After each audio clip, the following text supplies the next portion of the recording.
ওরে শরীয়তের মাওলানা চোখ দুইটা করলা কানা, মনের পর্দা বড় পর্দা তোমরা খুঁজা পাইলা না। তেতুল হুজুর বুঝলো না, মনের পর্দা যদি বড় পর্দা হয়, উমরের মন ভালো, আলীর মন ভালো, হোসেনের মন ভালো, তারপরে সামনে চাদর দিয়ে বুঝাই দিল মনের পর্দা পর্দা না, পর্দা হলো আল্লাহর আইন। পর্দা কার আইন? আল্লাহর আইন। তারিখ করব, কি করব? হোসেন বলতেছে বিয়া তো আর না, তারিখ। চলেন একটু মনোযোগ দিয়ে শুনবার যুবকেরা। ডান পাশে হজরত উমর বসে গেছে, ডান পাশে কে? আর বাম পাশে হজরত আলী, মাঝখানে হোসাইন। সামনে একটা চাদর দিছে, চাদর, চাদরের ওই পারে ওই 18 বছরের যৌবন নারীকে বসায় দিছে। এখন বাংলাদেশের যুবকদের কাছে আমার প্রশ্ন হলো, সামনে চাদর দেওয়া কারণ কি? আরো জোরে জোরসে বলুন, কেন? ওমর ফারুকের মন কি খারাপ না ভালো?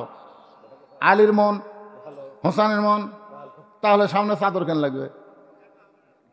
আমি গত সপ্তাহে গেছিলাম, এই গান যে গেছে তার এলাকাত, এই গান যাই গেছে তার এলাকাত গেছিলাম। হ্যাঁ, ওরে শরীয়তের মাওলানা চোখ দুইটা করলা কানা, মনের পর্দা বড় পর্দা তোমরা খুঁজা পাইলা না। তেতুল হুজুর বুঝলো না, মনের পর্দা যদি বড় পর্দা হয়, উমরের মন ভালো, আলীর মন ভালো, হোসেনের মন ভালো, তারপরে সামনে চাদর দিয়ে বুঝাই দিল মনের পর্দা পর্দা না, পর্দা হলো আল্লাহর আইন। পর্দা কার আইন? আল্লাহর আইন। এবার উমর ফারুক বলে, হোসাইন তুমি প্রশ্ন শুরু করে দাও। হোসেন দাঁড়িয়ে বলতেছে, এই কথাটা অত্যন্ত গুরুত্বপূর্ণ বর্তমান সময়ের জন্য, একটু খেয়াল করে শুনবেন, শুনবেন। ওমর ফারুক বলে, হোসাইন তুমি প্রশ্ন শুরু করো। হোসেন দাঁড়িয়ে বলতেছে, এই মেয়ে তুমি একা একা বসে আছো, তাই বলে মনে করো না তুমি একলা হয়ে গেছো, বরং আমি হোসাইন বড় একা। ওমর ফারুক কোনার ঘুরতে দেখো, কেরে বেটাই তোর ডান পাশে আমি বসে আছি, বাম পাশে তোর বাপ বসে আছে, তুই কেমনি একা হলি? হোসেন বলে, রে মেয়ে আমার দুই পক্ষে দুইজন, আমার দুই ধারে দুইজন মহামানব বসে আছে দেহ নিয়ে, কিন্তু মনে মনে তোমার পক্ষ নিয়েছে।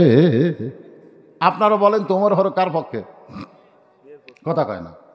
হয়তো আলী, কিন্তু বসে আছে বর্তমানে নিরপেক্ষ নির্বাচন কমিশনার বসে আছে, যখন কথা ঠিক কিনা? আয় আয় সবাই বলতেছে নিরপেক্ষ নির্বাচন কমিশনার,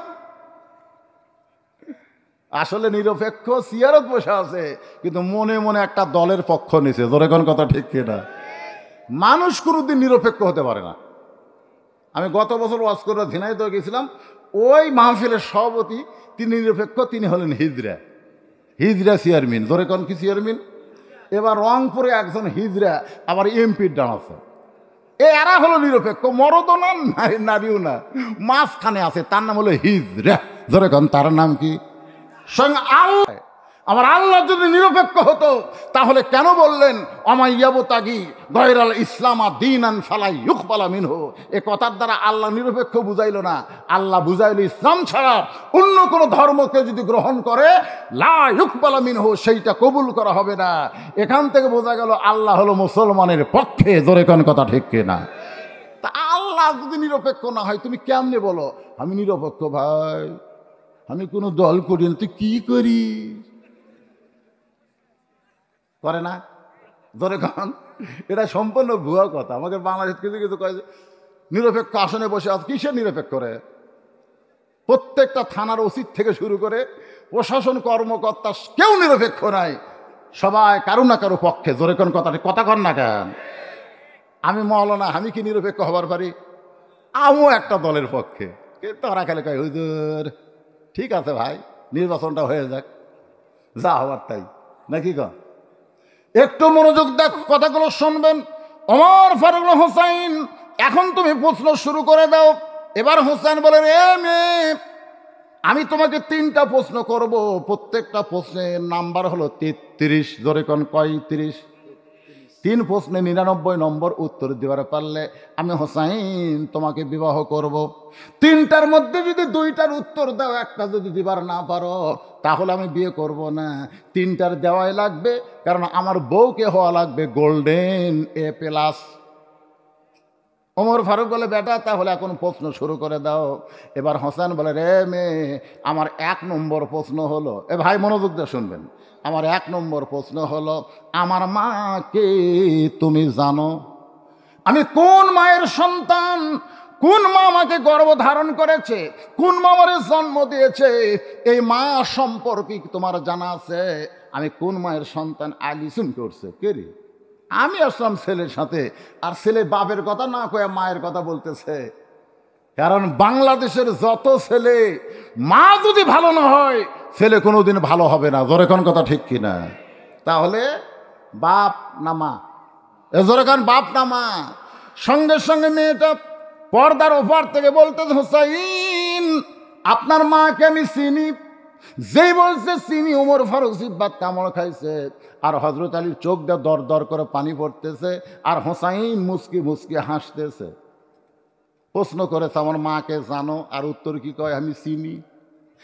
হযরত ওমর জিব্বাত কামড় খাওয়ার কারণে হলো প্রথম প্রশ্নই আউট। প্রশ্ন করলো, আমার মাকে জানো? আর এই কয় আমি চিনি। আপনারা বলেন তো, চিনা আর জানা দুইটাকে এক?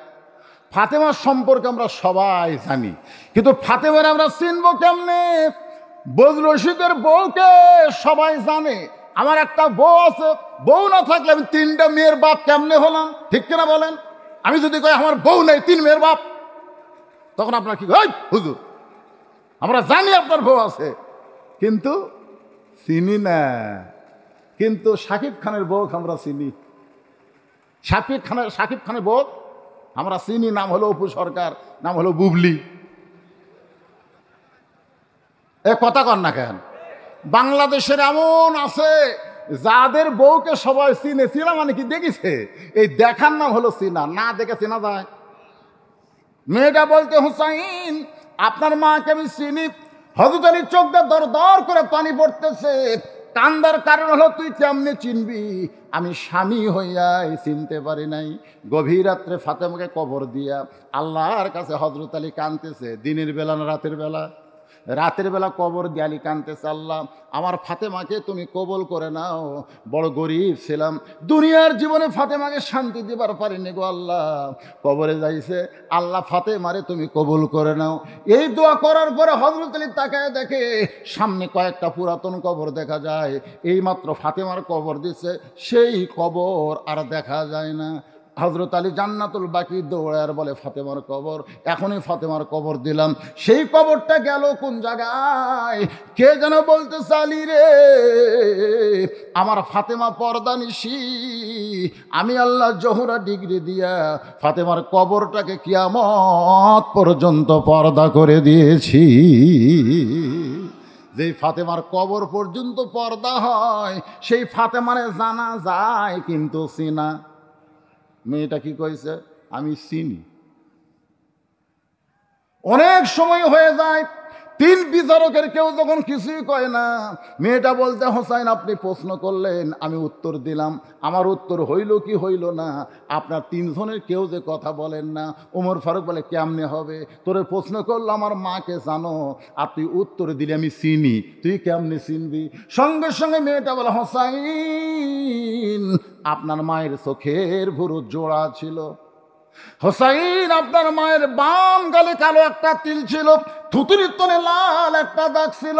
সঙ্গে সঙ্গে হযরত আলী বলতেছে, মা যা বলছিস মা, আর বলিস না, কারণ এই 3 জনের মধ্যে একজন পরপুরুষ আছে। জোরে কোন কি পুরুষ?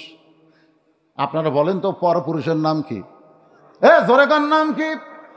যে ওমর রাস্তাতে গেলে শয়তান 40 দিন যায় না। রাসূল বলেছেন, আমার পরে কেউ যদি নবী হতো, লাও কানা ওমরকে আল্লাহ নবী বানাই দিত। আর সেই ওমর যদি পরপুরুষ হয়, তাহলে মুরিদের বউ পীরের কাছে কোন পুরুষ? মুরিদের বউ পীরের কাছে কোন পুরুষ? কথা কয় না। আমি গতবার আপনাদের এখানে দিনের বেলা বলছিলাম, গত বছর, আগের বছর, 3টা জিনিস খেয়াল করবেন। কয়টা? জোরে কোন কয়টা? 1 নম্বর, ডাক্তারের বউ কোনোদিন সিজার করে না। বড় বড় যারা ডাক্তার তারা জানে সিজার করলে সন্তানের ক্ষতি, মায়ের ক্ষতি। কারণ সন্তান জন্ম হওয়ার আগেই দুনিয়াতে আনে, কথাবার্তা যখন কয় না তখন পাও যেটা ঘুরাই, এই ঘুরানোর কারণে বাচ্চার মাথায় একটা ঝাঁকি লাগে, ওই বাচ্চার কান্না দোয়া দরুদ্দে বন্ধ হয় না, ওই বাচ্চার কান্না থামাতে গেলে মোবাইল চালু করা লাগে, জোরে কোন কথা ঠিক কিনা? এই জন্য বাংলাদেশের বড় বড় ডাক্তারের বউ কোনোদিন সিজার করে না। আর 2 নম্বর হলো মৌলানাদের বাড়িতে কোনোদিন মিলাদ হয় না। খুব খেয়াল করে দেখবেন, এরা পরের বাড়িতে পড়ায় কিন্তু নিজের বাড়িতে হয় না। আর 3 নম্বর কথা হলো পীরের বউ কোনোদিন ওই পীরের হাতে মুরিদ হয় না, কারণ পীরের বউ জানে আমার পীর সাহেব 1 নম্বর লুচ্চে। কিন্তু সর্বপ্রথম যিনি নবীর কাছে ঈমান গ্রহণ করছে সেটা কিন্তু অন্য কেউ না, সেটা নবীর বিবি খাদিজা, ধরে কোন কথা ঠিক কিনা?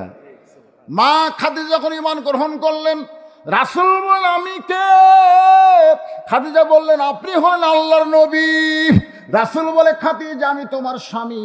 এরপরে নবী খাদিজা বলতেছে ওগো আল্লাহর নবী, আপনি ভিতরেও যেমন বাহিরেও তেমন, আপনি ভিতরেও যেমন বাহিরেও তেমন। সঙ্গে সঙ্গে আল্লাহ তাআলা আয়াত নাজিল করলেন, লাকাদ কানা লাকুম ফি রাসূলিল্লাহি উসওয়াতুন হাসানাহ।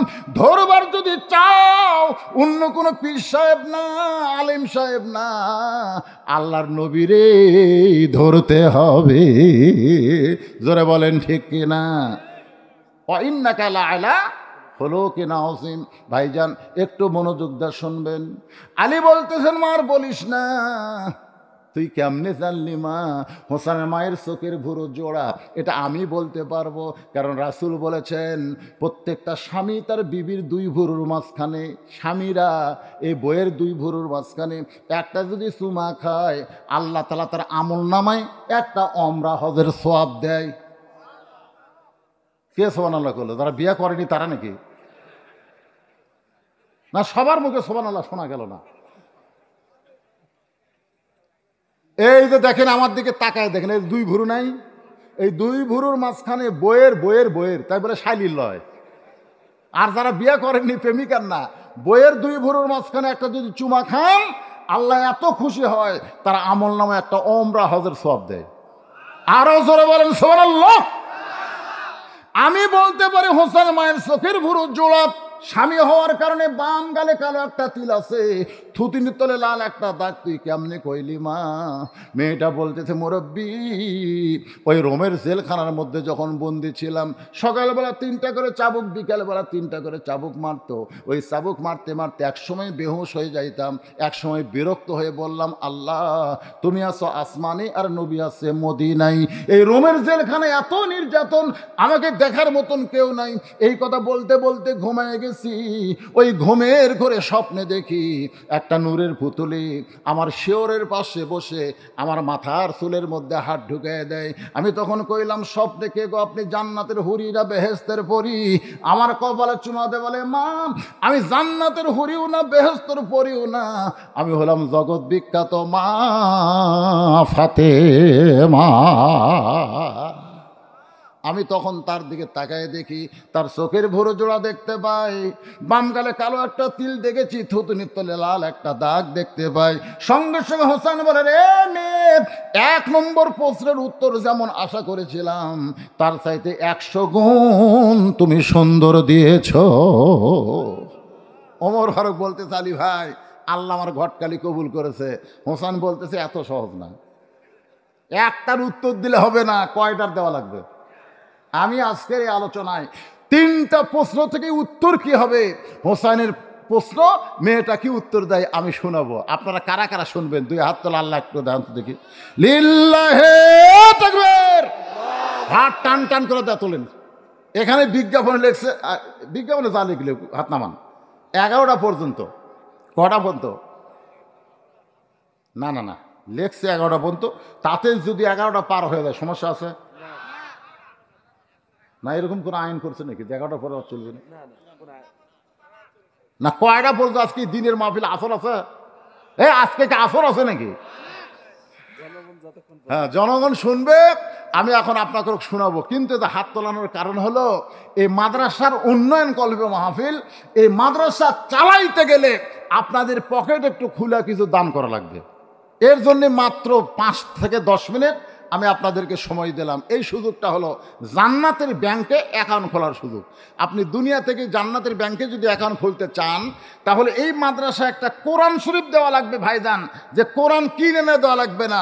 এখানে 500 টাকা দিবেন, একটা কোরআন দানের সওয়াব আল্লাহ আপনাকে দিয়ে দিবে। কেউ যদি মনে করে হুজুর আমি 10 কোরআন দেব, তাহলে 5000।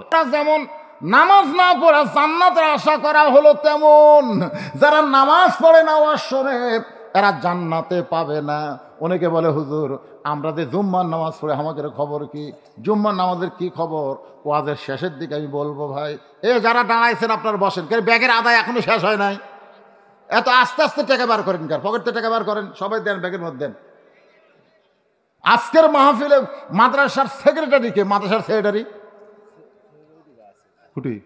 কোন দিকে থাকবে? এখন আদায়ের সময় সেক্রেটারি আসা লাগবে, কেশিয়ার আসা লাগবে, মাদ্রাসার সদস্য আসা লাগবে। ওই কেশিয়ার বাবা কি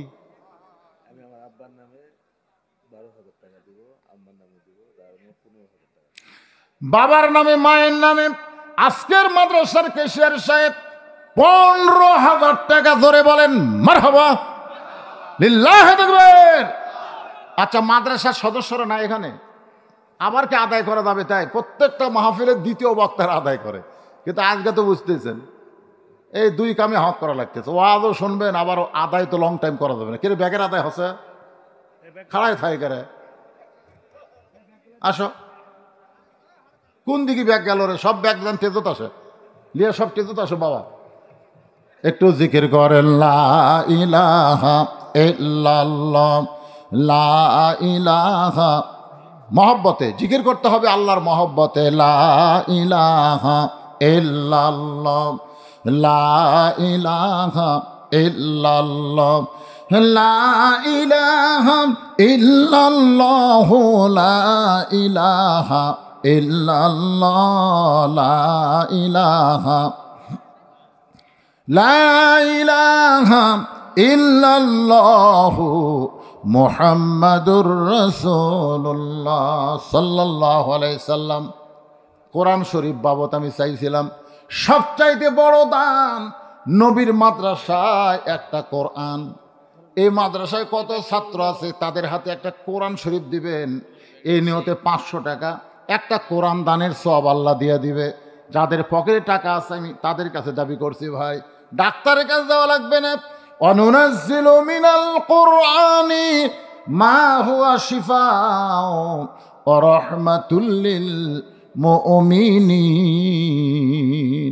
মুমিনদের জন্য কোরআনকে যাবত রোগের ঔষধ হিসাবে আল্লাহ নাজিল করছে। নবীর মাদ্রাসায় একটা কোরআন দেন, 1 বছর ডাক্তারের কাছে যাওয়া লাগবে না।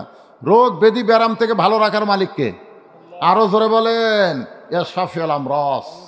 এই জন্য ভাইজান একটা কোরআন শরীফ বাবদ দিবেন, ধান দিবেন, চাল দিবেন, যিনি যারা পারবেন এখন আপনার লিখে দিবেন। আমি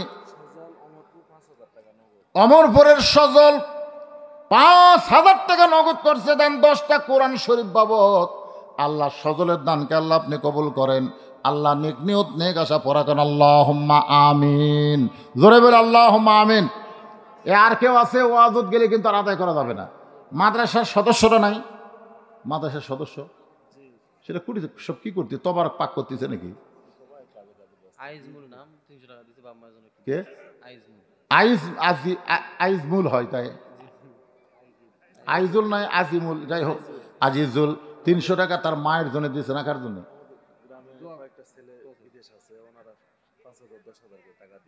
দিতে চাইছে আলহামদুলিল্লাহ, কেউ দিছে। আসলে বড় বড় দামি দামি বাস যেরকম হানিফ কিয়া এরকম বাসের টিকিট কি বাসের মধ্যে হয় না কাউন্টারে হয়?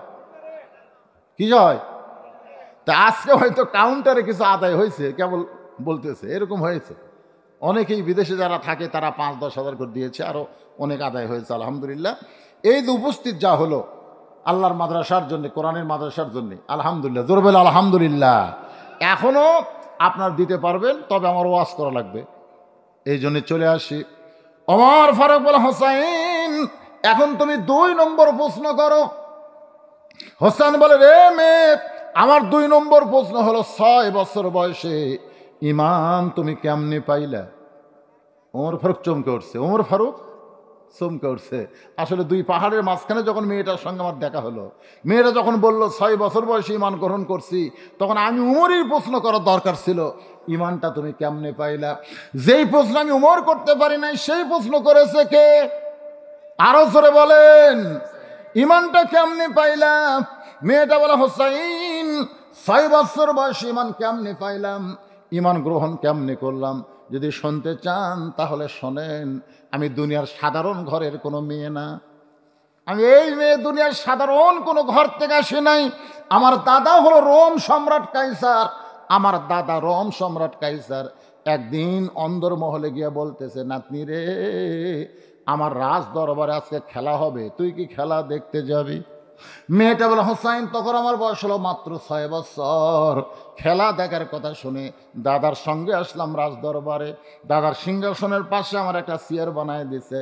ওই চেয়ারে বসেই বললাম, দাদু ভাই, খেলা দেখার কথা বলে নিয়ে আসলেন, খেলাটা কোন জায়গায়? আমার দাদা বলে, ওই যে তাকায় দেখ। মেয়েটা বলে, হোসেন রে, দাদার কথা মতো আমি তাকায় দেখি একটা মানুষকে কালো কাপড় দিয়ে চোখ বান্ধা রাখছে, ওই মানুষের রশি দিয়ে 2টা হাত বান্ধা, ওই মানুষের 2টা পা শিকল দিয়ে আটকানো। আমি দাদাকে বললাম, দাদা, খেলা দেখার কথা বলে আপনি যাকে দেখাচ্ছেন আমি একটা মানুষ দেখতে পাই। আমার দাদা রাগ করবে, নাতনি রে, তুই ছোট্ট মানুষ, তুই বুঝবি না, ওইটা মানুষ না রে, ওইটা মানুষ না। এলাম, দাদু, মানুষের মতোই তো দেখা যায়, তাহলে কে? আমার দাদা বলতেছে, ওইটা মানুষ না রে, ওইটা হইল মুসলমান। ছোট্ট মেয়ে বলতেছে।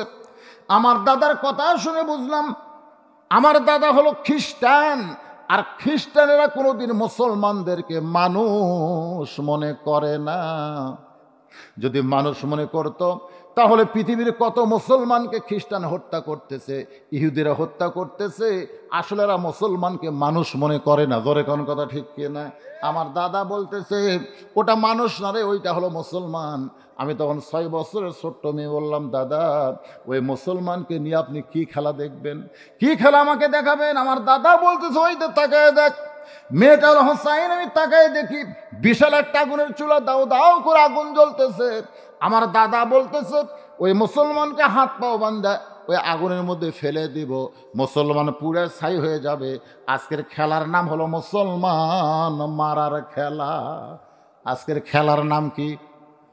গোটা পৃথিবীতে কি খেলা চলতেছে আপনার বুঝতে পারতেছেন না? বাংলাদেশের মুসলমান বুঝতে পারতেছে না। গোটা পৃথিবীতে বর্তমানে মুসলমান মারার খেলা চলতেছে। নাম দিবে জঙ্গি, নাম দিবে জিএমবি, নাম দিবে হামাস, নাম দিবে মৌলবাদী, নাম এক একটা দিয়া দিয়া এদেরকে হত্যা করতেছে। জোরে কোন কথা ঠিক কি না? গোটা মুসলমানদেরকে মারার খেলা চলতেছে। আমি তখন ছোট্ট মেয়ে, মাত্র 6 বছরের। আমার দাদার কাছে বললাম, দাদা, ওই মুসলমানকে মারার খেলা কি বন্ধ করা যায় না? আমার দাদা বলতেছে, 100 বার বন্ধ করা যায়। আমি তখন বললাম, দাদা, তাহলে মুসলমানকে ছাইড়া দিলেই তো খেলা হয় না। আমার দাদা বলতেছে, একবারের জন্য যদি মুসলমান বলে আমি আল্লাহ রাসূল মানি না, কি মানি না, খালি বলবে আল্লাহ রাসূল মানি না, আমি সঙ্গে সঙ্গে হাতের বাঁধন খুলে দিব, চোখের বাঁধন খুলে দিব, পায়ের শিকল খুলে দিব।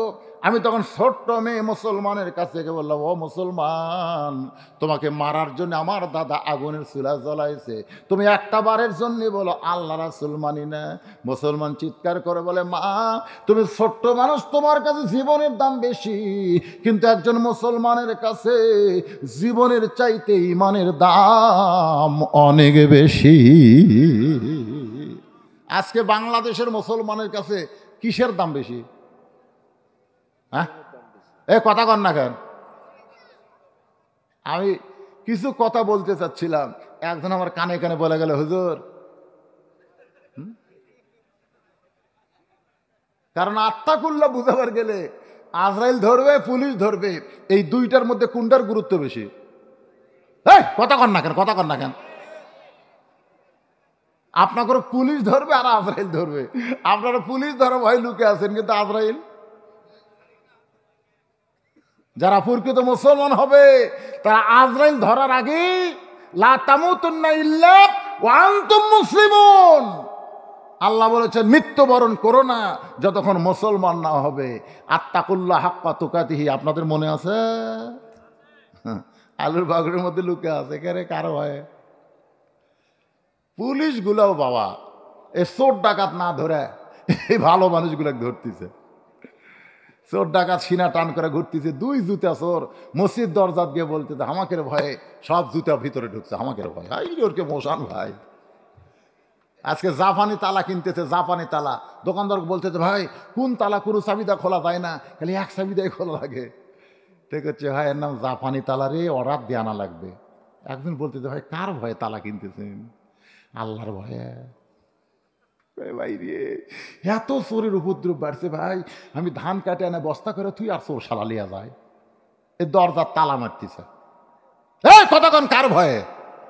আল্লাহর ভয়ে। একটু মনোযোগ দিয়ে কথাগুলো শুনতে হবে। মেয়েটা বলে হোসাইন আমি 6 বছর বয়স ইমান কেমনে পাইলাম শোনেন।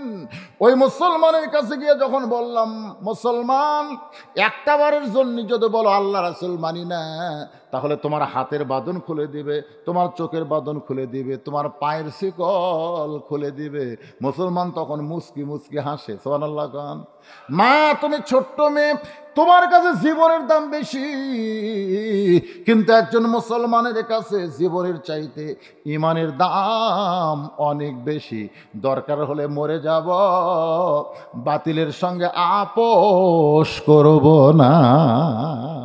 মরা তো লাগবেই, ধরে কোন কথা ঠিক কিনা? আপনারা কোন তো বাতিলের সাথে আপোষ করে কতদিন বাঁচবেন? কেবারে মুরব্বী কি হলো রে, সামনে থেকে ওঠে রে। বাতিলের সঙ্গে আপোষ করে বাঁচলে কোনো লাভ আছে? কথা কন না কেন? মরা তো লাগবেই, ধরে কর মরা তো। তাহলে কুল জাল হক জাহাকাল বাতিল ইন্নাল বাতিলা কানা জাহুকা। 1 ঘন্টা ইমান নিয়ে সিংহের মতন বাঁচতে চাই, ধরে কোন কথা ঠিক কিনা? শিয়ালের মতো লাভ আছে? দরকার হলে আগুনের চুলার মধ্যে যাব, কিন্তু আল্লাহ রাসূলকে আমি ছাড়তে পারব? মেয়েটা বলে হোসেন সঙ্গে সঙ্গে আমার দাদা চিৎকার মেরে বলল ওই মুসলমানকে রাখিস না রে, ওর আগুনের চুলার মধ্যে ফাইলা দে। আমি তখন বললাম দাদা ভাই এই মানুষ মারার খেলা আমি দেখবো না, আমি চলে যাই। আমার দাদা হাত জোর করে ধরে বলতেছে তোরে খেলা দেখার কথা বলে নিয়ে গেছি, খেলা না দেখে তোর যাওয়া চলবে না। মেয়েটা বলে হোসাইন রে আমি থাকবার চাইলাম না, কিন্তু দাদা জোর করে আমার হাত ধরে আটকায় দিল। ওই মুসলমানকে যখন আগুনের চুলার দিকে নিয়ে যায়, আমি তখন মুসলমানের দিকে তাকায় দেখি একটাবারও পিছন দিকে টানে না, বরং সামনের দিকে হেঁটে যায় আর বিড় করে কি যেন বলে। আমি তখন বুঝতে পারি নাই, তবে এখন বুঝেছি ওই মুসলমান বিড় করে বলেছে আল্লাহ রাস্তায় যারা জীবন দিবে তাদেরকে তোমরা মৃত্যু বলো না, আমি আল্লাহ বলতেছি তারা চিরজীবিত। মেয়েটা বলে হোসাইন ওই মুসলমানকে আগুনের চুলার মধ্যে যখন ফেলে দিচ্ছে তখন আমি হাত দিয়ে এক হাত আমার দাদা ধরে আছে আর এক হাত আমার চোখের সামনে লাগাই দিলাম।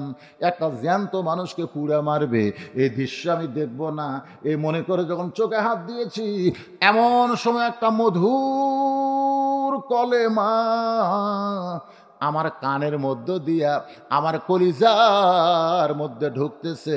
সেই কলেমা হলো লা ইলাহা, পড়েন লা ইলাহা ইল্লাল্লাহু মুহাম্মাদুর রাসূলুল্লাহ। মেয়েটা বলে হোসেন আমি তখন দেখতে পাই হাত কোথায়, চোখের উপরে। তারপর আমি দেখতে পাই ওই মুসলমানের দেহ নামক খাঁচাটা উত্তপ্ত তেলের মধ্যে পড়তেছে, আর খাঁচার পাখি কে যেন ধরে সবুজ রঙের একটা বাগানে উড়াল দেয়। খাঁচা পড়ছে উত্তপ্ত তেলের ভিতরে, কিন্তু খাঁচা পড়ার আগেই কে যেন খাঁচার পাখি ধরে সবুজ রঙের একটা বাগানে উড়াল দেয়। আমরা ছোট্টবেলায় একটা গান শুনেছিলাম, আপনারাও শুনছেন কিনা? আমার সোনার ময়না পাখি। শোনেননি ভাইজান? এই পাখি মানে কি?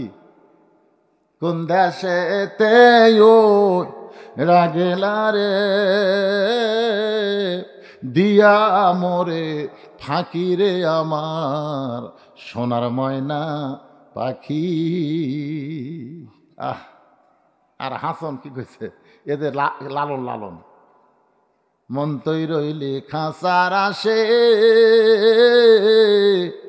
খাঁচা যে তোর কাঁচা বাঁশে, কোন দিন খাঁচা পড়বে খসে, কোন দিন খাঁচা পড়বে খসে, ফকির লালন কয় খাঁচার ভিতর অসীন পাখি কেমনে আসে যা।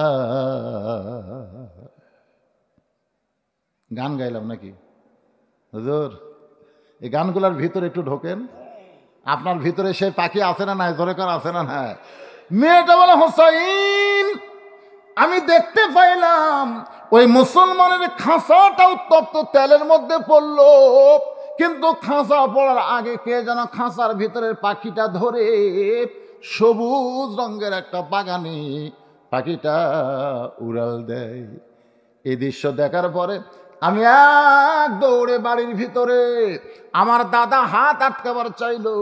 আগে যখন দাদা হাত ধরেছিল তখন আমার মধ্যে ঈমান ছিল না, কিন্তু ঈমান থাকার কারণে একটা হ্যাঁচকা মারছি, আর দাদা আমাকে আটকাবার পারলো না। আপনি বলেন তো, ঈমান গ্রহণ করার পরে মানুষের পাওয়ার বাড়ে না কমে? আর আমাকে বাংলাদেশের পাহাওয়ার সব খোলা আছে। দেখেন ওই মুসলমানের হাত কি বান্দা, চোখ পাও, কিন্তু মুখ, আর আমাকে সব খোলা, মুখ ফিস করে। এরা জোরে ক ভাই, দেওয়ালের কান আছে হুজুর, দেওয়ালের কাছে। কোনো কথা বলার আগে চারিদিকে তাকায়। আল্লাহ কয় শয়তান হুজুর চারিদিকে তাকাস কা, উপর দিকে তাকা। হেই, কার খেয়ালে কথা বলা লাগবে? নেতার খেয়ালে না আল্লাহর খেয়ালে? কথা কর না কেন? কার খেয়ালে? চারিদিকে তাকায়। পরিবেশ নাই, চাপাত জুতে দিয়ে লাগতে বিরে, চাপাত চাপাত।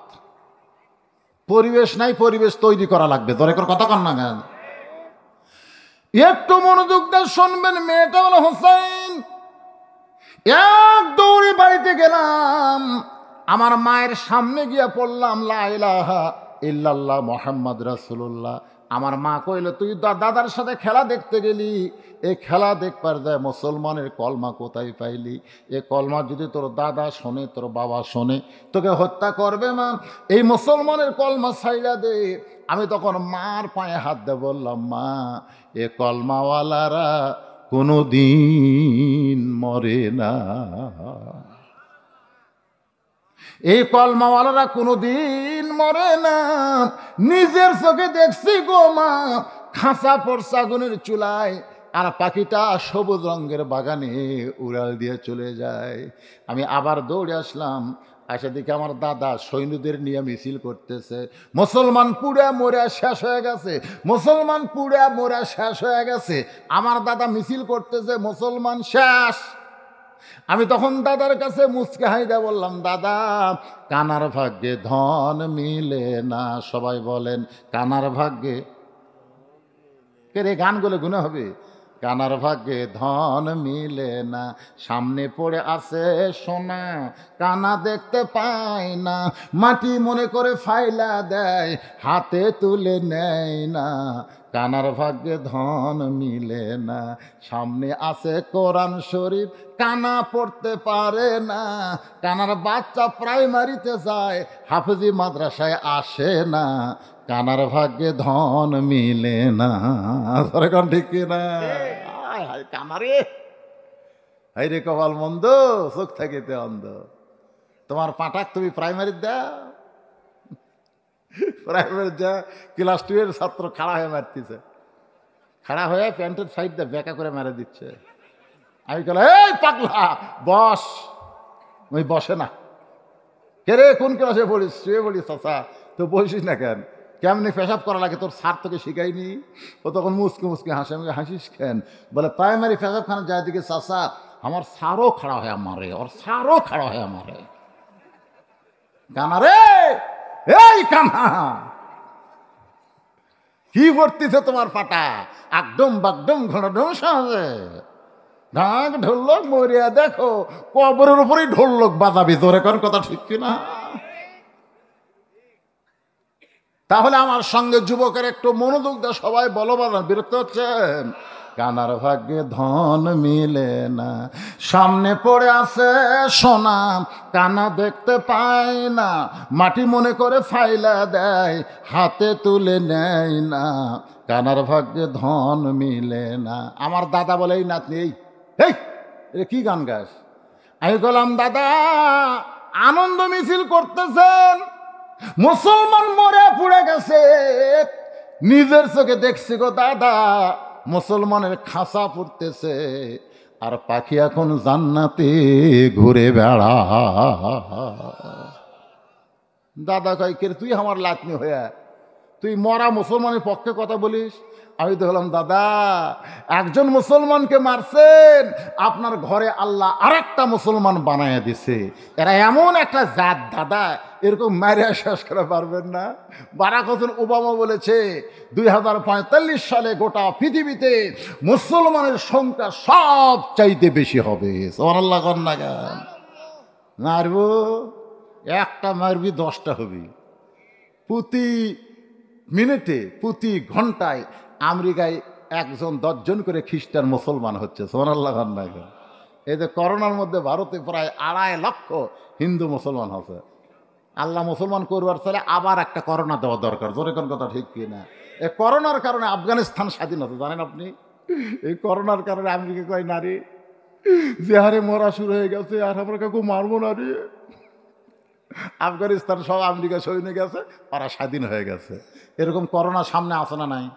এ কথা কর না কেন? করো না, নামাজ ছাড়ো না, রোজা ছাড়ো না, ওয়াকাম করো না। অন্যায় অকাম করলে আবার আল্লাহ দিবি করো না। তোর এখন কথা ঠিক কিনা? একটু মনোযোগ দা কথাগুলো শুনবেন। 6 বছর বয়সে এইভাবেই মুসলমান হয়েছি।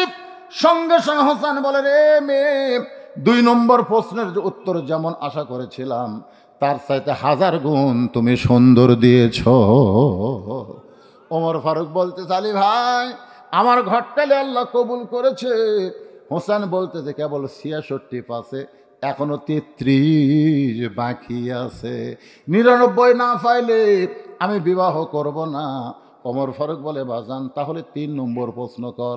এবার হোসেন 3 নম্বর প্রশ্ন করতেছে। রে যুবকের একটু মনোযোগ দিয়ে শুনবা। হোসেনের 3 নম্বর প্রশ্ন হলো বিবাহের পরে, বিবাহের আগে না পরে? জোরে কেন? এই সাইদুস সাবা জান্নাতি যুবকদের সর্দার রে পাগলারা, বিবাহের আগে কোনো কিছু করা যায়? আরো জোরে বলেন বিবাহের আগে কোনো কিছু করা যায়? আপনারা বলেন বাংলাদেশে 14ই ফেব্রুয়ারি পালন করে কারা? বিবাহের আগে না বিবাহের পরে? আপনি আপনার বউকে নিয়ে রাস্তায় কোনোদিন একটা চুমা খাওয়ার পারবেন?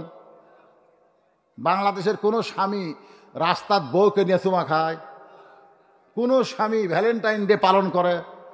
কারা করে? যেই ছেলেরা বিয়ার আগে প্রেম করছে ওই যতই চেষ্টা করুক জান্নাতি যুবকদের সর্দার হোসাইন তাকে জান্নাতের সার্টিফিকেট দেবে না। আর এরা সর্দার 2 ভাই যদি আমাকে সিগনেচার না করে জান্নাত দেখা লাগবে, কিন্তু ভিতরে ঢোকা যাবে না। ভেতরে ঢুকবার গেলে শৈল আবার দরকার আছে না? হ্যাঁ, জান্নাতি যুবকদের সর্দার হোসাইন বলতেছে রে মেয়ে বিবাহের পরে আমার সঙ্গী তোমার থাকতে হবে। মেয়েটা শুধু কান্দে আর কান্দে। ওমর ফারুক বলে মা 2টা কঠিন প্রশ্ন করলো, তুমি উত্তর দিবার পারলা, এইটা সহজ প্রশ্ন তুমি উত্তর দাও না। মেয়েটা বলে আমির আল মুমিনিন আমি যদি এখন বলি বিয়ের পরে আপনার সঙ্গী থাকবো, এমন সস্তা কথায় হোসেন পছন্দ করবে না। আলী বলতেছে মা তাহলে তুমি কি বলবা? মেয়েটা বলে হোসেন রে আয়ুব নবী নামে একজন নবী ছিল, নবীর নাম হলো আয়ুব নবী। জোরে কোন কোন নবী? তার এক সময় বাদশাহী ছিল, অনেকগুলো বিবি ছিল, বাড়িঘর ছিল, চাকর নৌকর সবই ছিল। আইয়ুব নবী যখন অসুস্থ হয়ে গেল, একসময় তার দেহের মধ্যে যখন পোকা ধরলো, গোস্তের মধ্যে পচন ধরলো, তখন তার বাদশাহী গেল, তার চাকর নকর সব তাকে ছেড়ে গেল, এমনকি বউগুলা পর্যন্ত আইয়ুব নবীর কাছে থাকলো না। এত দুর্গন্ধ, লোকালয় ছেড়ে জঙ্গলের মধ্যে আইয়ুব নবীরে যখন রেখে আসলো, তখন সবাই ছেড়ে গেলেও একটা বিবি কিন্তু আইয়ুব নবীরে ছাড়ে নাই। সে বিবির নাম হলো রহিমা। হোসাইন, রহিমা যেমন আইয়ুব নবীর সঙ্গে ছিল, আমিও তেমন আপনার সঙ্গে থাকতে চাই। হোসেন বলতেছে, এই মেয়েকে বিবাহ করাতে আমার কোনো আপত্তি নাই। এটা কি দিছে? আচ্ছা, সম্পূর্ণ হারাম। এই যে পাতা খেলা, চিতা খেলা, লাঠি খেলা, কি রে, ওরা আসলে লাঠি খেলবার পারে? আমি একবার দেখবার গেছিলাম, মিশাই দুইজন আগে থেকে এদিক মারবো এদিক মারবো, আমি লাঠি ধরলে এদিক মারবো, শালা একদিন ওই ধরতে করতে ভুল মারা দিতে পারি, ওই লাল তোকে এরকম বাড়ি মারা করছি। তারপরে বোঝা গেল আগে থেকে ওরা বাড়াবাড়ি কিভাবে করা লাগবে, মারে অক যেটি মারবার কথা, লাঠি এদিক ধরতে মারা লাগবে, ফট করে এই দিক ধরতে এই দিক মারতে, হঠাৎ ভুল হয়ে গেছে বুঝলেন, ওই তখনই ঘুমুর ফাঁস করে দিতে কে রে। তখনই বুঝলাম সিটারি খেলা, লাঠি খেলা, পাতা খেলা, সিটারি খেলা। কি খেলা, কথা কর না কেন ভাই, কি খেলা? এ সিটারি একটাও জায়েজ নেই। সুবহানাল্লাহ, মনটা বড় খুশি হলো যে আমি যখন টেজে আইলাম তখন থেকে পর্যন্ত একেরে এক টানা 1.5-2 ঘন্টা ওয়াজ করলাম। মনে হচ্ছিল না যে পারবো, কারণ 25 তারিখে আমার মা দুনিয়া থেকে বিদায় নেওয়ার পরে আমি মানসিকভাবে শারীরিকভাবে অত্যন্ত অসুস্থ। কিন্তু আজকে মাশাআল্লাহ বাংলাদেশের কোনো জায়গায় আজকে মাহফিল হচ্ছে, কিন্তু আপনাদের দামুরহাটে মাশাআল্লাহ অবস্থা আছে মাহফিল কমিটির পক্ষ থেকে। জি, আমরা সবাই দোয়া করব, দোয়ার আগ দিয়ে সবাই ইস্তেগফার পড়ে আস্তাগফিরুল্লাহ। তাবারক কি লাইনের মধ্যে আগে দিবে, মোনাজাতের আগে না পরে? তাহলে তো মোনাজাত শেয়াল মেলা হয়ে যায় এবারে। এই তাবারক সামনে পেয়ে যদি মোনাজাত ভুলে যায় তাহলে তো খুব বিপদ হয়ে যাবে। তো ভাইজান, আপনার একটু, অনেক মানুষদেরকে ভিতরে একটা ভয়ও আছে, কয়েক মানুষ তাহলে পাক করছে, সমস্যা নেই, খালি বিসমিল্লাহ করে শুরু করবে, আল্লাহ বরকত দিবে। দিবে কে দিবে না? আপনার একটু মাঝখানে মোনাজাতের সময় তাবারক দিবে, তো মাঝখানে একটু ফাঁক করেন, তো মানে এমন হয় বসেন যে তাবারকের প্যাকেট নিয়ে যেন মাঝখান দিয়ে ওরা যেতে পারে। ভাই আল্লাহর রাস্তায় একটু বসেন না কেন, মনে কষ্ট নিয়ে না, এ পর্যন্ত চাপাচাপি করার কইছি, এবার একটু কাতার হওয়ার জন্য অনুরোধ করতেছি। হইচই না করে সবাই একটু কাতারবদ্ধ হয়ে বসেন। কোন দিক হবে? এক একজনে একদিকে হবে না তো। হ্যাঁ হ্যাঁ, এই যে হয়ে গেছে, দেখছেন, বলা মাত্র এর মনে আগে থেকে রেডি আছিল রে। সুবহানাল্লাহ, বলা মাত্র হয়ে গেছে, আলহামদুলিল্লাহ। হইচই না করে সবাই একটু জিকির করেন, লা ইলাহা ইল্লাল্লাহ, লা ইলাহা ইল্লাল্লাহ, লা ইলাহা ইল্লাল্লাহ, লা ইলাহা ইল্লাল্লাহ, লা ইলাহা ইল্লাল্লাহ, লা ইলাহা। আবু তাহের নামে তোমার এক বান্দা আবু তাহের 1.5 মণ ধান আল্লাহ নবীর ঘরে করছে দান। আবু তাহেরের দানকে আল্লাহ আপনি কবুল করেন। এটা কোন ধান? ইরির ধান না? ইরির ধান। হ্যাঁ, অনেকে আবার মনে করবে আমন ধান, যে দাম বাড়ে। আপনি বলেন তো, দানের চাইতে দামি কিছু আছে? এই জন্য আল্লাহ রাসূল বলেছেন, না সখী ও হাবিবুল্লাহ, যারা দান করবে তারা আল্লাহর দোস্ত। জোরে কান সুবহানাল্লাহ। সবাই দান করতে পারে না, দান পকেটের টাকা থাকলে অনেকে দান করতে পারে না, কারণ দান করতে গেলে আখিরাতের প্রতি আল্লাহ বিশ্বাস বাড়ায় দেয়। আপনি যে টাকা দান করতেছেন, জি, মাসুদুর রহমান 1000 টাকা দান করবে, আল্লাহ মাসুদুর রহমানের দানকে আল্লাহ আপনি কবুল করেন। আল্লাহ নেক নিয়ত নেক আশা পড়াক। আল্লাহুম্মা আমিন। আব্বা আম্মা মারা গেছে, আব্বার নামে 500, মার নামে 500। মায়ের নাম ফাতেমা, মাশাআল্লাহ। বাপের নাম মঈনুদ্দিন, আর মা ফাতেমা, দুইজনের দুইটা কোরআন শরীফ বাবদ 1000 টাকা দান করেছে। আল্লাহ মা বাবার কবরকে জান্নাতের টুকরা বানায় দেন। জোরে কান আমিন। এই বস্তালারা, এই যে তবরক যারা দিবেন তাদের কাছে আমার নসিহত হলো, তোমরা তো হাত তুলবার পারবে না, তোমাকে তবরক দেওয়া লাগবে, তোমরা আমিন আমিন করবা, চিল্লাচিল্লি করবা না। কারণ তবারকে যেন শর্ট না পড়ে বাজান। এই দে এই বস্তালারা খেয়াল করছে, হ্যাঁ ট্রেনে আগুন লাইগে বেনাফলে 5 জন মারা গেছে। আরে আল্লাহ তাআলা তাদেরকে শাহাদতের মৃত্যু দান করুক, জোরে কোন আমিন। আমাদের বাংলাদেশ অস্থির হয়ে গেছে। আরে সাবেক কেশিয়ার আব্দুল জব্বার সাহেব মানসার জমিদাতা প্রতিষ্ঠাতা 5,000 টাকা। সাবেক কেশিয়ার আব্দুল জব্বার মাদ্রাসার জমি দিয়েছেন। হ্যাঁ আল্লাহ 5,000 টাকা আজকে আবার দান করলো। আল্লাহ তাকে জান্নাতের মালিক কবুল করুক, জোরে কোন আমিন। তার আপনজন যারা কবরে গেছে আল্লাহ দানের ওসিলায় তাদের আপনজনের কবরকে জান্নাতের টুকরা বানায় দেন, জোরে বলে আল্লাহুম্মা আমিন। যারা বস্তা নিয়ে আইছেন সব কাতারের মধ্যে ঢুকছেন। আমি যখন মোনাজাত শুরু করব তোমরা বিসমিল্লাহ বলে দেওয়া শুরু করবে, হইচই না করে খালি আমি রহিম কুল হু আল্লাহু আহাদ আল্লাহুস সামাদ লাম ইয়ালিদ ওয়া লাম ইউলাদ ওয়া লাম ইয়াকুল লাহু কুফুয়ান আহাদ বিসমিল্লাহির রহমানির রহিম কুল হু আল্লাহু আহাদ আল্লাহুস সামাদ লাম ইয়ালিদ ওয়া লাম ইউলাদ ওয়া লাম ইয়াকুল লাহু কুফুয়ান আহাদ বিসমিল্লাহির রহমানির রহিম কুল হু আল্লাহু আহাদ আল্লাহুস সামাদ লাম ইয়ালিদ ওয়া লাম ইউলাদ ওয়া লাম ইয়াকুল লাহু কুফুয়ান আহাদ। আর মিডিয়ার ভাইদেরকে বলবো মোনাজাতের সময় তোমরা এটা খোলাখুলি করবে না, যদি না তোলো তোমাদের ওইভাবেই থাকবে, খামা খুলে লাভ কি, পরে তো এখান থেকে খোলা লাগবে। এই জন্য মোনাজাতের মধ্যে তোমার ঠকঠকি শব্দ যেন না হয়। আল্লাহুম্মা আমিন। আল্লাহুম্মা আনতাস সালাম ওয়া মিনকাস সালাম তাবারাকতা ইয়া যাল জালালি ওয়াল ইকরাম। রব্বানা যালামনা আনফুসানা ওয়া ইল্লাম তাগফির লানা ওয়া তারহামনা লানাকুনান্না মিনাল খাসিরিন।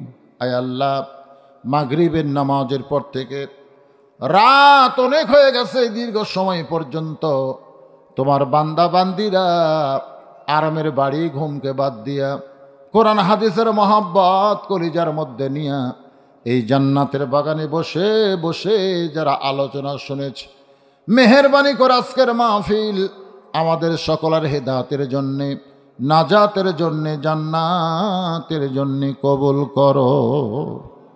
এই মাহফিলের শুরু থেকে শেষ পর্যন্ত যত আলোচনা হয়েছে আল্লাহ, এর মধ্যে যদি ত্রুটি হয়, ভুল হয়, মাফ করে দিও। এর যা হাদিয়া মঞ্জুর করো, সোনার মদিনায় নবী পাকের রওজা মোবারকে আল্লাহ কবুল করে নিও। তামাম আম্বিয়ায়ে কেরাম, আসহাবে কেরাম, তাবিঈ কেরাম, তাবা তাবিঈ কেরাম, তামাম পৃথিবীর মাটির নিচে যত মুমিন মুমিনা শুয়ে আছে আল্লাহ সকলার ওয়াফরে হাদিয়া কবুল করো। মাবুদ, এই মাদ্রাসাকে কিয়ামত পর্যন্ত কবুল করো। এই মাদ্রাসার জায়গা দিয়া, জমি দিয়া মাদ্রাসা গড়ায়া তাদের মধ্যে কেউ যদি অন্ধকার কবরে যায়, এ মাদ্রাসার ওসিলায় তাদের কবরকে জান্নাতের টুকরা বানায়া দিও। আল্লাহ তাআলা নবীর চাচার নামে নাম সাইয়্যিদুশ শুহাদা আমির হামজা রাদিয়াল্লাহু তাআলা আনহুর মাদ্রাসাকে কিয়ামত পর্যন্ত কবুল করে নাও। আল্লাহ সর্বাত্মক চেষ্টা করে এ মাদ্রাসা যারা পরিচালনা করতেছে, মাদ্রাসা ম্যানেজিং কমিটির সম্মানিত সভাপতি, সহসভাপতি, সেক্রেটারি, কেশিয়ার, মাদ্রাসার সদস্যদেরকে আল্লাহ জান্নাতি কবুল করে নাও।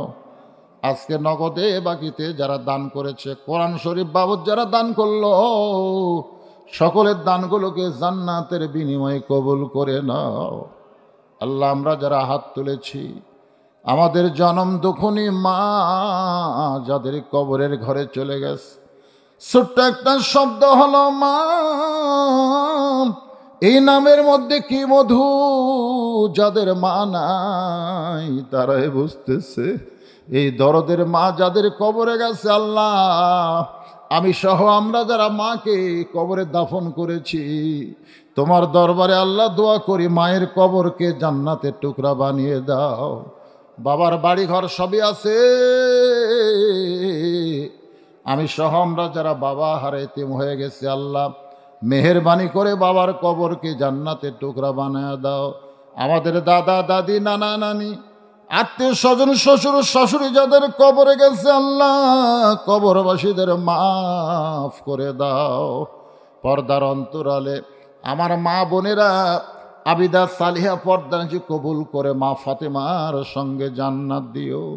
আমার মতো অসুস্থ যারা আছে আল্লাহ সুস্থতার নিয়ামত দিও। ও মাবুদ মাওলা, আজকের মাহফিলের সম্মানিত প্রধান অতিথি উপজেলা চেয়ারম্যান সহ সম্মানিত সভাপতি, আজকে থানার ওসি সাহেব এসে কিছুক্ষণ গুরুত্বপূর্ণ আলোচনা করেছে। মাহফিলের ব্যাপারে প্রশাসনিক ব্যাপারে সর্বাত্মক সহযোগিতা করেছে আল্লাহ, তাদেরকে তুমি যাজায়ে খায়ের দান করো আল্লাহ। মোনাজাত আগে শুনলাম গাড়ির মধ্যে আগুন দিয়ে কয়েকজন দুনিয়া থেকে বিদায় নিয়েছে আল্লাহ। আমরা চাই না আমাদের সোনার দেশ অস্থিতিশীল দেশ হোক, উচ্ছৃঙ্খলতার দেশ হোক, আমরা চাই না আল্লাহ। মিলেমিশে আমরা সকলে বসবাস করতে চাই। গরিব দেশ আল্লাহ, আল্লাহ অভাব অনটন থেকে আমাদেরকে হেফাজত করো আল্লাহ। আসমানের বেলা আসমানে নাও, জমিনের বেলা জমিনে ডাবায়া দাও। যিনি যে নিয়ত করে হাত তুলেছে আল্লাহ সকলের নেক নিয়ত নেক আসে কবুল করো। একটা নিয়ত করেন, শুধু কোরআন শুনবো না, জীবনে একবার হলেও কোরআনের সমাজ দেখে যেন আমরা মরতে পারি তৌফিক দিয়ে দাও আল্লাহ। কত মানুষের জানাজার নামাজ আমরা পড়েছি, দুই হাত দিয়ে কত কবরে মাটি দিয়েছি। একদিন আমরা সবাই মরে যাব। যেদিন আমাদের মরণ হবে দিনটা যেন জুমার দিন হয়, মাসটা যেন রমজান মাস হয়।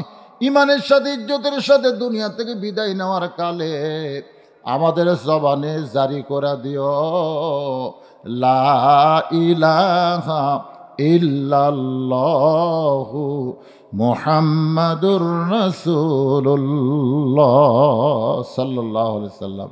আসসালামু আলাইকুম ওয়া রাহমাতুল্লাহি ওয়া বারাকাতুহু।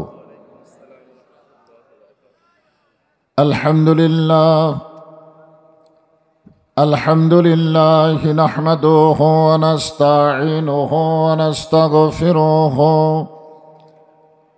ওয়া নু'মিনু বিহি ওয়া নাতাওয়াক্কালু আলাইহি ওয়া নাউযু বিল্লাহি মিন শুরুরি আনফুসিনা ওয়া মিন সাইয়্যাতি আমালিনা।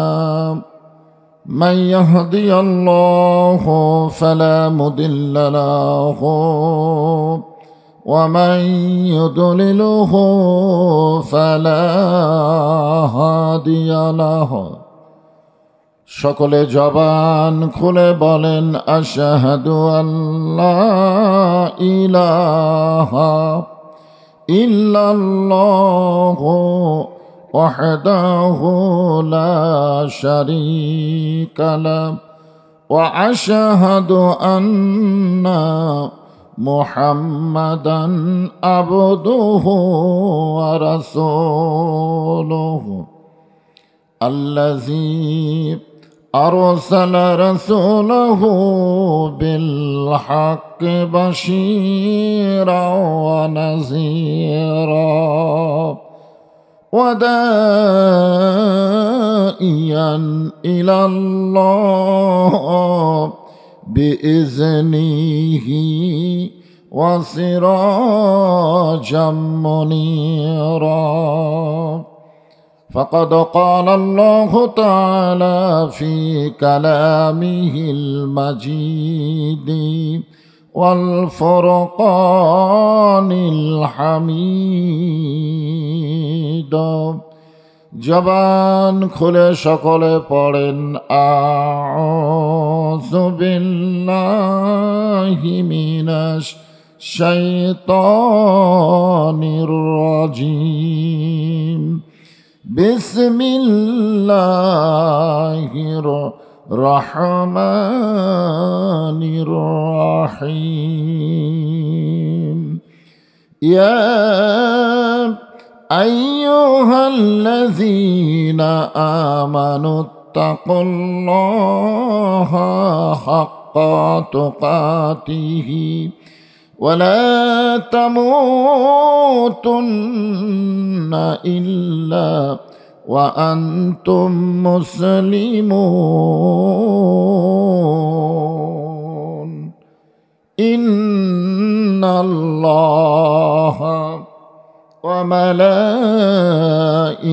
وملائكته يصلون على النبي يا أيها الذين آمنوا صلوا عليه وسلموا تسليما اللهم صل على محمد وعلى آل محمد كما صليت على إبراهيم وعلى آل إبراهيم إنك حميد مجيد اللهم بارك على محمد وعلى آل محمد كما باركت على إبراهيم وعلى آل إبراهيم إنك حميد مجيد তোর পাহাড়ের ধুলি লাগিয়া মুসা নবীর সম্মান বেড়ে যায় তোর পাহাড়ের ধুলি লাগিয়া মুসা নবীর সম্মান বেড়ে যায় নূর নবীজির জুতার ধুলাই দয়ার নবীজির জুতার ধুলাই আল্লাহর আরশ ধন্য হয় সাল্লাল্লাহ সবাই জবান খুলে সাল্লাল্লাহ আলা মুহাম্মাদ সাল্লাল্লাহ এদিকে চ্যান চ্যান করে কি বাবা দেখো তো কোন দিকে ও আচ্ছা আচ্ছা চ্যান চ্যান এটা বন্ধ করে দাও সাল্লাল্লাহ আলা মুহাম্মাদ সাল্লাল্লাহ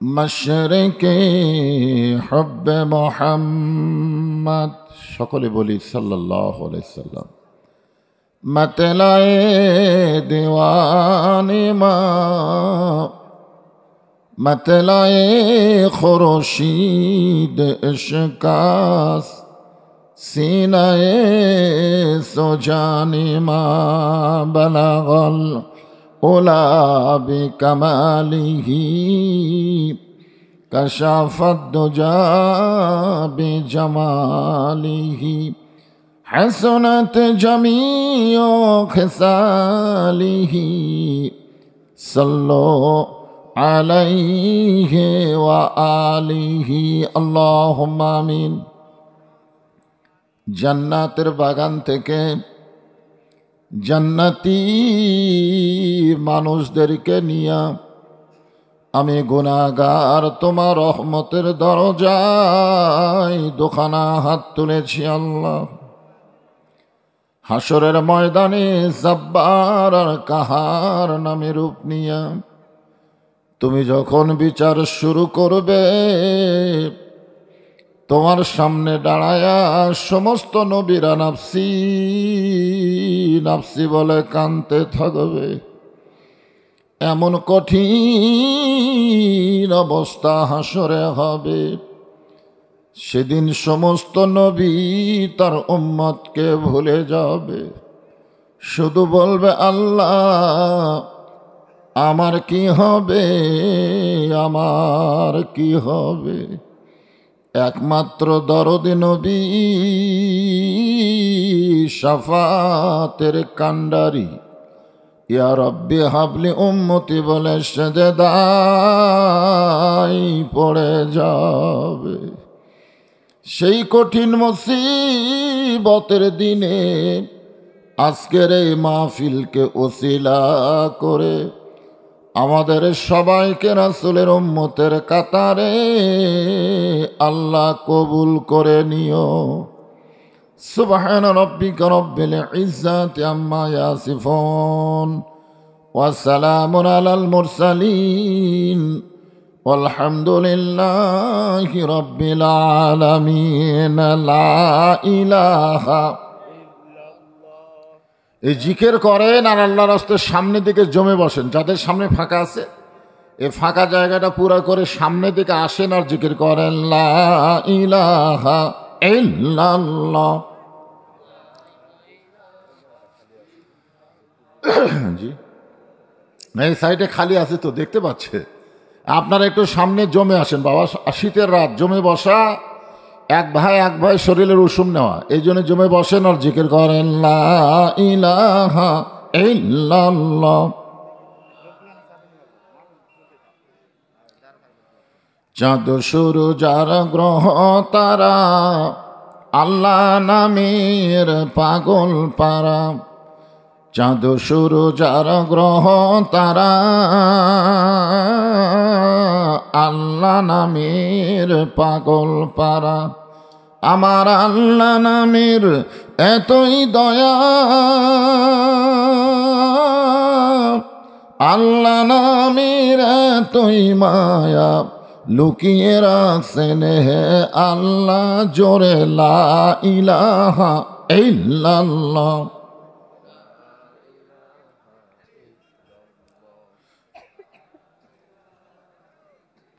সবাই জবান খোলেন। সর্বপ্রথম এই পৃথিবীতে আল্লাহর পক্ষ থেকে মানুষের জন্য যে ইবাদত আল্লাহ দিয়েছেন, সে ইবাদতের নাম হলো জিকির।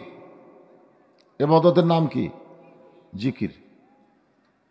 কোরআন হাদিসের কোনো জায়গায় কি আপনারা পাবেন আল্লাহ এরকম বলেছে যে আমার নামাজ পড়ে আমি আল্লাহ তার নামাজ পড়ি? বলছে। যে আমার রোজা করে আমি আল্লাহ তার রোজা করি। যে আমার হজ করে, জাকাত দেয়, আমি আল্লাহ তার হজ জাকাত করি। এগুলো কথা আল্লাহ বলেনি, কিন্তু আল্লাহ বলেছেন যে আমার জিকির করে আমি আল্লাহ তার জিকির করি। ফাজকুরুনি আযকুরুকুম। আল্লাহ কোরআনে কোন ইবাদতের ব্যাপারে বলেনি যে বেশি বেশি করে করো, নামাজ বেশি বেশি পড়ো, এ কথা কয়নি। রোজা বেশি বেশি করো, জাকাত বেশি বেশি দাও, হজ বেশি বেশি করো, এ কথা আল্লাহ বলছেন। কিন্তু আল্লাহ বলেছেন জিকরান কাসীরা, জিকির বেশি বেশি করো। জোরে কোন সুবহানাল্লাহ। সে জিকির করতে কি আপনাদের আপত্তি আছে? বাবা আদম থেকে আমাদের নবী পর্যন্ত সমস্ত নবীরা এই জিকির করেছেন। আফজালুজ জিকির লা ইলাহা ইল্লাল্লাহ। এখানে ঝাঁকি দিয়ে সবাই জিকির করেন তো, লা ইলাহা ইল্লাল্লাহ। জবান খোলেন। লিকুল্লি শাইন সিকালাতুন অসিকালাতুল কুলুবি জিকরুল্লাহ। জিকির দিয়ে আপনার মরিচা পড়া কালো অন্তরকে আল্লাহ পরিষ্কার করে দেয়। যেরকম সুবহানাল্লাহ, লা ইলাহা। আর ওদিকে ছেলেরা দাঁড়িয়ে থাকলে কেন বাবা? বসো বসো বসো, তোমাদেরই বসা দরকার। সমস্ত যুবকদের অনুরোধ করতেছি বাইরে ঘোরাফেরা না করে জান্নাতের বাগানে বসে যাও। এটা কিসের বাগান? বিশ্বাস হচ্ছে না। নিচে চট, উপরে সামিয়ানা, একটুখানি বৃষ্টি হলে এক মানুষও থাকবে না। এইটা যদি জান্নাতের বাগান হয় তাহলে জান্নাত তো খুব একটা ভালো নয়। এরকম কিছু যুক্তিও আপনারা দিতে পারেন। নিচে কি বিছানা, ঠিক না? এটা আমরা আমাদের এলাকায় চট দেয়, আপনার এলাকায় বিছানা দিছে। নিচে বিছানা, উপরে সামিয়ানা। একটুখানি যদি বৃষ্টি শুরু হয় আপনারা কেউ থাকবেন?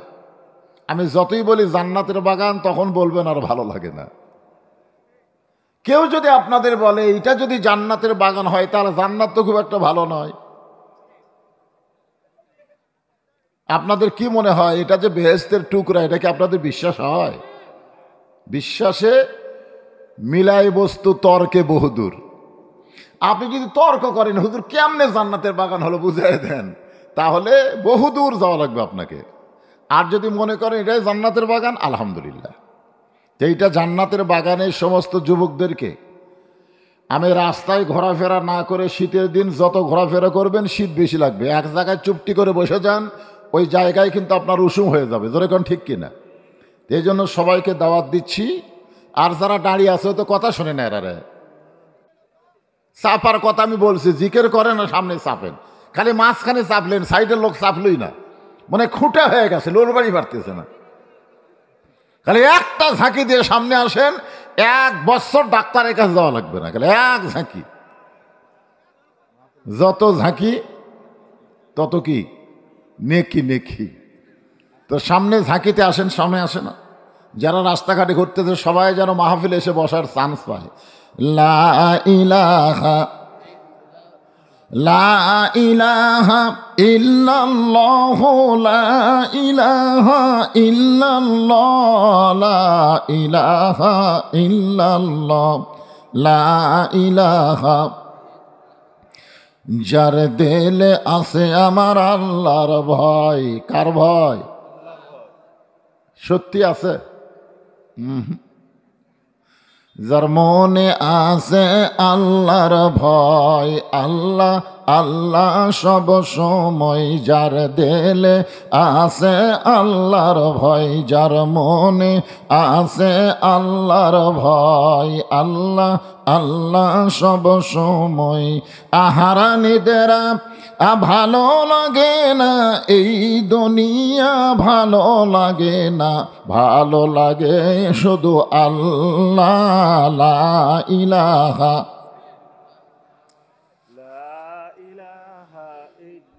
লা ইলাহা ইল্লাল্লাহু মুহাম্মাদুর রাসূলুল্লাহ।